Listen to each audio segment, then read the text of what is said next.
Hi, today I come to you with an old writing of my own that I'm going to read to you. It is an essay, a book review, on Sue Monk Kidd's Dance of the Dissident Daughter, New York, HarperCollins, 1996. Stepping across the street from patriarchy. In her spiritual journey memoir, The Dance of the Dissident Daughter, Sue Monk Kidd dares to step across the street. This is the story of Kidd's well-researched move from the house of patriarchy to making a new home amongst herself, with the help of like-minded sisters, various guides that have gone before, and her own private experiences with synchronicity and dreams. Along the way, Kidd researched ancient Greek myths, visited Crete and other geographic places, and read extensively. Through her journals and memories, Kidd gives us a thorough lesson in feminine spiritual consciousness, which even her husband came to understand we need more of. Kidd's critical examination of her own path crystallizes in an invitation for us to blaze our own repeatedly beginning sentences with phrases such as, first we must, we need. Think of it like this, motivating and ensuring us that there will be help along the way of our own journey. In The Dance of the Dissident Daughter, Sue Monk Kidd structures her memoir to coincide with the steps she took. Each section leads us into the subject matter by way of 3 quotes which gently, yet authoritatively, correspond to what she is about to relate. Right up front, Kidd explains how, in using the term feminine soul, she is referring to a woman's inner repository of the divine feminine, her deep source, her natural instinct, guiding wisdom and power. It is everything that keeps a woman powerful and grounded in herself, complete in herself, belonging to herself, and yet connected to all that is. Connection with this inner reality is a woman's most priceless experience. Kidd also includes notes within her text which can be referred to for deeper understanding and further exploration on the part of the reader.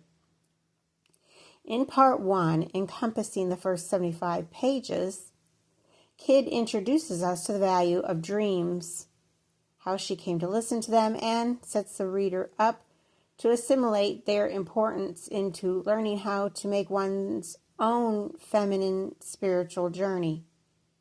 Kidd clearly marks her dreams and quotes from books she has read with bold type, so the reader can keep a sense of balance and direction as we follow along on this tale she is weaving.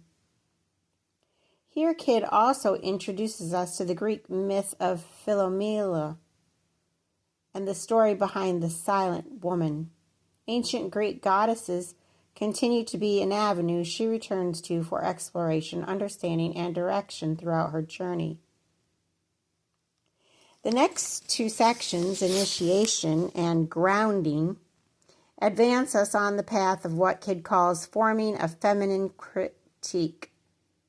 Herein, Kidd leads us deeper into her story while simultaneously directing us into our own. Surprisingly, Kidd even quotes Gertrude Nelson's son, who as a youth said, "A myth is something that is true on the inside but not on the outside," adding that, like a dream, a myth can paint a picture of a person's psyche, and they reveal a lot about the contents and dynamics of the group mind. This foreshadows her discovery of how God is genderless, encompassing but not limited to the masculine, feminine, mother, father, and child. As Sally McFagg informs us, God is she, he, and neither. Throughout the Dance of the Dissident Daughter, Sue Monk Kidd also shares personal experiences in and with nature. Kid relates to nature as manifestations rather than simply creations of the divine.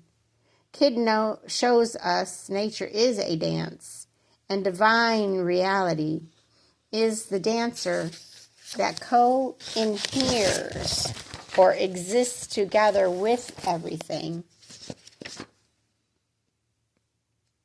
Two of the main trails she shares that help her to join in this dance are those involving trees and turtles. Various circles of trees, one of which she first encounters through a magazine picture on a plane, become safe havens for her to grow in. From a turtle shell to a turtle that surprised her, to the witnessing of a mother turtle giving birth to her eggs, Kid comes in contact with her own inner female power. Another important pit stop Kid shares is the discovery and inclusion of Matryoshka doll and the mother line. This part of the journey is rounded out with a rebirthing, self-acceptance, and learning how to transfigure anger. Buffalo medicine is an exciting concept. Kid explores and explains as she seeks to empower us. Through her own directive to share the feminine experience, Kid again finds a fresh metaphor to lead us in Ursula K. Le Guin's call to tap our volcanoes, allowing them to erupt, since if we don't tell our truth, who will? Indeed, as Kid concludes, she is in us, and we are motivated and safely led to discover her for ourselves through this brave guidebook into the feminine unknown that we all know. In voicing our soul, we develop our own dance and help others to choreograph their own. I, for one, will definitely refer to this instructional guidebook as I continue my own healing dance from childhood and marital abuse suffered under the patriarchal system. I am happy to have found in this book a way to explore more deeply the idea of matriarchal cohesion and interrelation. I found my buffalo medicine, and I intend to share it. That medicine is Sumant Kid's The Dance of the Dissident Daughter.